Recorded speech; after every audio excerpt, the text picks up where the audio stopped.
Olá meus amigos, tudo bem? Eu sou o professor Leonardo Galardo aqui do curso Sejures Online e hoje eu vim aqui trazer uma dica importante para você que vai prestar um concurso público na área de direito penal. Veja, eu queria falar um pouquinho sobre lugar do crime e tempo do crime. É importante saber para as principais provas que você for realizar. Eu quero que você saiba que existe uma teoria que foi adotada pelo Código Penal acerca do lugar do crime e existe uma outra teoria que foi adotada pelo Código Penal acerca do tempo do crime. O lugar do crime é a teoria da ubiquidade, chamada também de mista. E o tempo do crime é a teoria da atividade. Tem até um processo mnemônico, uma brincadeira que as pessoas fazem, que é você escrever a palavra luta. E aí com a palavra luta você consegue lembrar o nome da teoria. L de lugar do crime, U de ubiquidade ou mista. T de tempo do crime, A de atividade. Só que mais importante do que saber o nome da teoria é você saber que a ubiquidade, o lugar do crime, está no artigo 6º do Código Penal. E a atividade, o tempo do crime, está no artigo 4º do mesmo diploma legal. Só que a prova te pergunta mais. A prova pergunta assim, tá bom, qual é o lugar?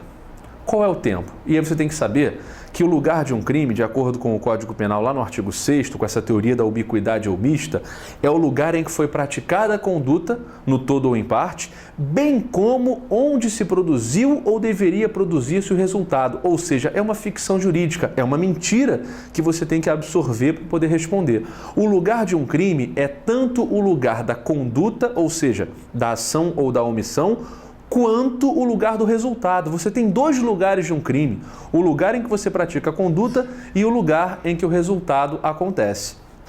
Já o tempo não. De acordo com o artigo 4º, considera-se praticado o crime no momento da ação ou da omissão, ainda que outro seja o momento do resultado. Ou seja, para o tempo do crime, é só o tempo da conduta. O resultado eu já não me importo. Traduzindo isso em questão de prova, se eu atiro numa pessoa no Rio de Janeiro às 10 da noite e ela morre em Niterói às 3 da manhã, qual é o lugar do meu crime? Bom, lugar do crime, ubiquidade ou mista, conduta e resultado. O lugar do crime é Rio de Janeiro e Niterói.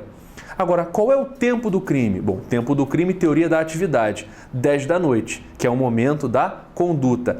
3 da manhã não me interessa. Sabe como é que ele pega isso e cobra de você numa questão de prova?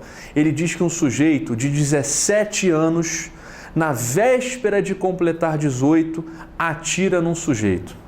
E o sujeito morre no dia seguinte, quando o atirador já tinha 18 anos, já havia completado a maioridade. Aí ele pergunta, o atirador responde na forma do Estatuto da Criança e do Adolescente ou responde na forma do Código Penal? E aí, o que você me diz? É só você pensar, quando é que esse crime foi praticado? Tempo do crime, atividade, conduta, resultado ou ambos? Tempo do crime é só conduta, então o crime foi praticado no momento do disparo, quando ele era menor de idade. Ah, mas quando morreu já tinha 18. Não importa, mas a prática da conduta foi aos 17. Então, mesmo morrendo quando ele já era maior, ele ainda é menor para os efeitos legais e não responde pelo Código Penal. Responde na forma do Estatuto da Criança e do Adolescente. Essa foi a minha dica de hoje aqui no Sejures Online. Bons estudos e até a próxima. Tchau!